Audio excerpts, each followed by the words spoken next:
नमस्कार दोस्तों, आपका स्वागत है मेरे यूट्यूब चैनल में।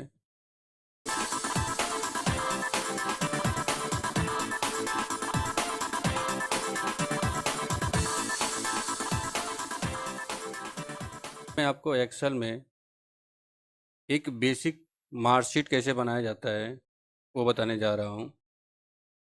जैसा कि आप देख रहे होंगे, मैंने एक डेटा यहाँ पे बना रखा है जिसमें कुछ स्टूडेंट के नाम और सब्जेक्ट में उनके नंबर्स दिए हुए हैं। अब मुझे यहाँ पे फुल मार्क्स निकालना है, यानी कि एक सब्जेक्ट का नंबर 100 नंबर का है, तो टोटल जो सब्जेक्ट हैं उनको कैलकुलेट करने पे कितने नंबर होंगे। तो सबसे पहले हम क्या करेंगे, जितने भी सब्जेक्ट है उसको कैलकुलेट कर लेते हैं। जैसा कि आप देख रहे हैं, यहाँ पे मैंने 5 सब्जेक्ट डाल रखे हैं। तो फुल मार्क्स निकालने के लिए हम लोग क्या करेंगे, बराबर का सिंबल लगाएंगे। 5 सब्जेक्ट हैं तो 5 लिखेंगे, गुणा का सिंबल लगाएंगे, और एक सब्जेक्ट 100 का है तो 100 टाइप करके इंटर करेंगे।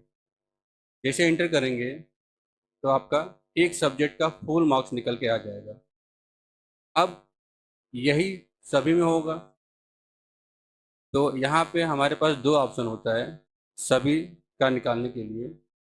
या तो मैं यहाँ पे डबल क्लिक करूँगा तब ये हो जाएगा, या इसको मैं बैक आके दिखाता हूँ, या मैं यहाँ से ड्रैग कर दूँ तब भी हमारा सभी सब्जेक्ट का फुल मार्क्स निकल जाएगा। अब हमें यहाँ पे क्या करना है, एक एक स्टूडेंट का ऑब्टेन मार्क निकालना है। उसके लिए हम लोग क्या करेंगे, इक्वल टू सम फार्मूला का यूज़ करेंगे। सम लिखेंगे और टाइप करेंगे, फिर एक स्टूडेंट का सभी नंबर सेलेक्ट कर लेंगे और इंटर बटन प्रेस करेंगे। इंटर बटन प्रेस करते ही एक स्टूडेंट का टोटल ओबीटी नंबर निकल जाएगा। अब इसको हम लोग ड्रैग, जैसे ही ड्रैग करेंगे सभी स्टूडेंट का ऑटोमेटिक ओबीटी नंबर आ जाएगा। अब आगे हमें क्या करना है कि परसेंटेज निकालना है। तो अब यहाँ पे देखिए, फुल मार्क्स हम निकाल चुके हैं और ओबीटी मार्क्स निकाल चुके हैं। तो परसेंटेज निकालने के लिए जो हम फार्मूला यूज करेंगे, इक्वल टू ओबीटी मार्क और भाग का सिंबल लगाएंगे और फुल मार्क्स से भाग भाग कर देंगे। जैसे ही इंटर करेंगे हमारा परसेंटेज यहाँ पे निकल जाएगा। लेकिन अभी ये परसेंटेज शो नहीं कर रहा है। इसके लिए हम क्या करेंगे, जो भी हमारा परसेंटेज आया है उस पर क्लिक करेंगे और ऊपर यहाँ पे परसेंटेज वाले सिंबल पे क्लिक कर देंगे। क्लिक करते ही देखिए हमारा परसेंटेज निकल चुका है। अब हम इसको क्या करेंगे, सेम वही प्रोसेस, या तो डबल क्लिक कर दें या ड्रैग करके नीचे खींच दें। दोनों सिचुएशन में सभी स्टूडेंट का परसेंटेज निकल जाएगा। अब नेक्स्ट हमें यहाँ पे पास और फेल निकालना है। पास और फेल निकालने के लिए हम यहाँ पे इफ फार्मूले का यूज करेंगे। इक्वल टू का सिंबल लगाएंगे, इफ लिखेंगे, टैब बटन दबाएंगे।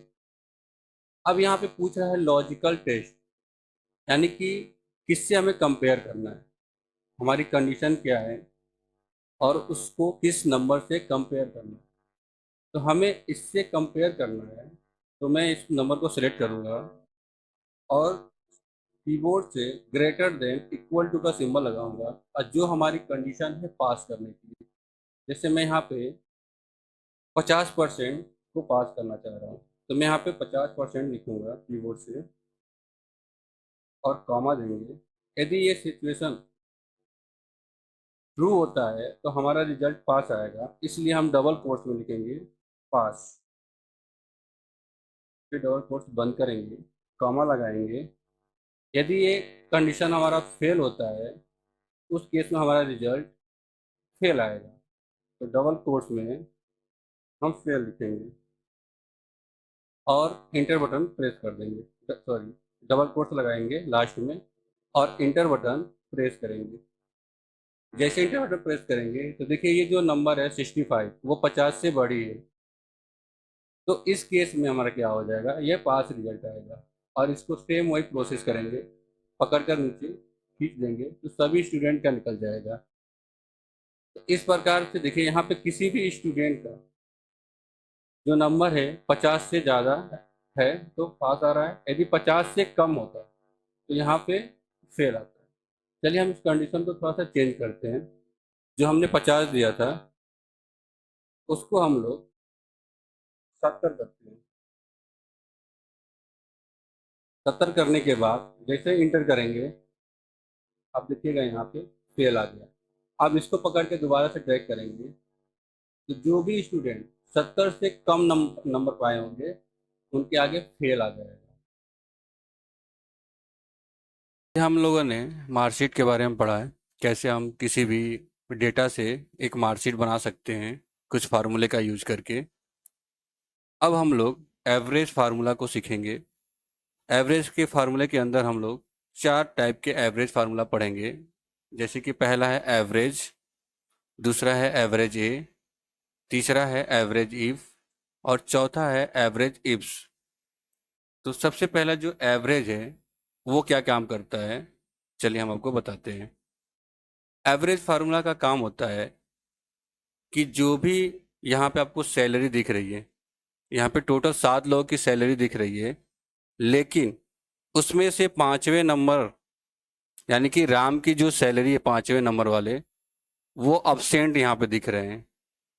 तो एवरेज फार्मूला क्या करता है, सिर्फ नंबर यानी कि एवी को वो काउंट नहीं करेगा, सिर्फ नंबर को जोड़ेगा। यानी कि जितने भी यहाँ सेल में नंबर दिख रहे हैं आपको सैलरी वाले हेडिंग के नीचे, उतने सभी नंबर को जोड़ेगा और नंबर जितनी बार आए हैं, यानी कि टोटल काउंट करेंगे तो 7 लोग हैं और 1 लोग नहीं, यानी कि 6 से भाग देगा वो। तो जो वैल्यू आएगी उसी को हम लोग एवरेज कहते हैं। तो चलिए हम फार्मूला लगा के आपको दिखाते हैं। यहाँ पे मैं एवरेज के नीचे एवरेज फार्मूला लगाता हूँ। इक्वल टू एवरेज लिखेंगे, जैसे आप AVG लिखेंगे आपका एवरेज फार्मूला नीचे दिख जाएगा। कीबोर्ड से उसको सिलेक्ट करके टैब बटन दबाइए और सैलरी जितनी भी है लोगों की सभी को सिलेक्ट कर लीजिए और इंटर कर दीजिए। यहाँ पे देखिए मैंने AB को भी सिलेक्ट कर रखा है, लेकिन एवरेज फार्मूला उसको इग्नोर कर देगा, यानी कि सिर्फ नंबर में से ही काउंट करके बताएगा, जो भी लेटर आएगा उसको काउंट नहीं करेगा, ना तो जोड़ते समय ना भाग देते समय। तो जैसे हम इंटर करेंगे यहाँ पे एवरेज फार्मूला निकल जाएगा। लेकिन जब हम बात एवरेज ए की करते हैं तो एवरेज ये क्या क्या करता है कि नंबर और लेटर में से औसत को बताता है, यानी कि एवरेज निकालता है। तो अब ये क्या करेगा, जो 5वें नंबर के राम अब्सेंट थे उनको भी काउंट करेगा, यानी कि टोटल अब 7 लोग हो गए यहाँ पे, यानी कि सातों के सैलरी को जोड़ेगा और 7 से भाग देगा। अब एवी जो यहाँ पे लिखा हुआ है इसकी वैल्यू होती है 0। यदि किसी नंबर में हम 0 को जोड़ते भी हैं तो नंबर में कोई फर्क नहीं पड़ता है, लेकिन भाग देते समय काउंट करेंगे तो वो जरूर फर्क पड़ेगा। तो चलिए इस फार्मूला को भी यूज करते हैं हम लोग। तो यहाँ पे हम एवरेज करेंगे, इक्वल टू लगाएंगे, एवरेज लिखेंगे और एवरेज ए को सेलेक्ट करेंगे और टैब करेंगे और पूरी सैलरी को सेलेक्ट कर लेंगे और इंटर बटन दबाएंगे। तो देखिए इसकी एवरेज की वैल्यू कम आ गई और ये ज़्यादा आ रही है, क्योंकि इसमें इसने भाग 6 से किया है और इसमें इसने भाग 7 से किया है। तो दोनों में डिफरेंस आपको दिख रहा है। अब नेक्स्ट बात करते हैं एवरेज इफ। एवरेज इफ का प्रयोग हम लोग शर्त के अनुसार जब एवरेज निकालना होता है वहाँ पे यूज करते हैं। तो जैसे यहाँ पे आपको कुछ नाम आपको रिपीट दिख रहा है, जैसे देखिए यहाँ पे राम हमने 3 बार लिख रखा है। तो यदि मुझे राम का एवरेज निकालना हो, सिर्फ राम का, तो उसके लिए हमें एवरेज इफ का प्रयोग करना पड़ेगा। तो चलिए लगाते हैं इस फार्मूले को, इक्वल टू करेंगे, एवरेज इफ टाइप करेंगे। आपको पूरा एवरेज इफ लिखने की ज़रूरत नहीं है, नीचे अपने आप वो आ जाता है और उसको कीबोर्ड से सिलेक्ट करके टैब बटन दबाना है। अब यहाँ पे पूछ रहा है रेंज, यानी कि नाम का लिस्ट कहाँ है। तो नाम की लिस्ट को हम लोग सेलेक्ट कर लेते हैं टोटल, फिर कॉमा देंगे। अब यहाँ पे पूछ रहा है क्राइटेरिया यानी कि शर्त, आप किसका एवरेज निकालना चाहते हैं इसमें से। तो हम राम का निकालना चाहते हैं तो किसी एक राम पे क्लिक कर दीजिए, कॉमा लगाइए, और फिर पूछ रहा है कि जिस एवरेज निकालना चाहते हैं वो कहाँ पे है। तो हम सैलरी यहाँ पे दिखा रहा है, तो पूरी सैलरी को सिलेक्ट कर लेंगे और इंटर करेंगे। तो देखिए ये आपका एवरेज इफ निकल गया है, यानी कि ये जो तीन राम है, तीनों राम को क्या किया है, जोड़ा है और 3 से भाग दे दिया है। ठीक है, नेक्स्ट फार्मूला है एवरेज इफ। अब यहाँ पे एक शर्त नहीं आएगा, एक से अधिक शर्त आएगा। तो जैसे देखिए यहाँ पे मैंने नाम के साथ एड्रेस भी दे रखा है इस डेटा में। तो यदि मुझे पता करना हो कि ऐसे राम जो बरहज में रहते हैं उनका औसत निकालिए, तो उसके लिए हम लोग एवरेज इफ का प्रयोग करेंगे। तो एवरेज इफ का प्रयोग चलिए करते हैं हम लोग। सबसे पहले फार्मूला लिखेंगे, जैसे एवी करेंगे इसके नीचे वो आ जाएगा एवरेज इफ, उसको सेलेक्ट करिए कीबोर्ड से और टैब बटन दबा दीजिए। अब यहाँ पे मांग रहा है एवरेज रेंज, यानी कि पहले मुझे सैलरी वाला लेना है। तो सारे सैलरी को सिलेक्ट कर लीजिए और कॉमा कीजिए। अब मांग रहा है क्राइटेरिया वन, सॉरी मिस्टेक हो गया, एक छूट गया हम लोगों से, दोबारा से सेलेक्ट करते हैं। पूरी सैलरी को फिर दोबारा से सेलेक्ट करेंगे, फिर कॉमा देंगे। अब पूछ रहा है क्राइटेरिया रेंज 1, यानी कि पहला आपका रेंज कौन सा है। तो पहला रेंज हम लोग नाम का लेंगे, सभी नाम को, कॉमा देंगे। अब इसमें से कौन सा शर्तें मांग रहा है, सॉरी यहाँ भी एक छूट गया, दोबारा सेलेक्ट कर लेते हैं। पूरे नाम को सेलेक्ट कर लिया, फिर कॉमा करेंगे।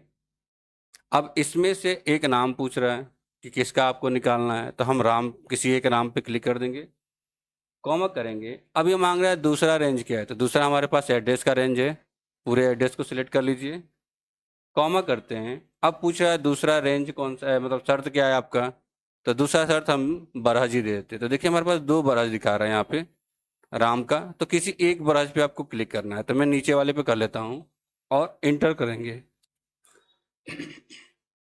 इंटर करते ही आपका देखिए ये निकल के आ गए। तो यहाँ पे एवरेज और एवरेज इफ दोनों सेम आ रहा है। इसका मतलब क्या है कि जो एवरेज इफ है वो क्या काम करता है कि सिर्फ नंबर्स का शर्त के अनुसार औसत निकालता है। यानी कि यहाँ पे हमने जब एवरेज इफ किया था तो 3 राम थे, लेकिन एक अब्सेंट थे, यानी कि लेटर था यहाँ पे। तो ये क्या किया है, सिर्फ 2 नाम हैं, जो 2 नंबर्स हैं राम के, 5000 और 11000, उन दोनों को जोड़ा है और 2 से भाग दे दिया है। सेम सिचुएशन यहाँ भी किया हुआ है कि यहाँ पे देखिए दोनों बरहज में रहने वाले सेम वही हैं, इसलिए दोनों का आंसर सेम आया हुआ है। तो आपको सिंपल सा याद ये रखना है कि एवरेज इफ या इफ्स लेटर को काउंट नहीं करता है, ना तो जोड़ते समय और ना भाग देते समय। तो आज हम लोग बस इतना ही रहने देते हैं, नेक्स्ट वीडियो में आपको और कुछ बताएंगे। यदि आपको ये वीडियो थोड़ा भी अच्छा लगा हो तो हमारे चैनल को लाइक और सब्सक्राइब करिएगा। धन्यवाद।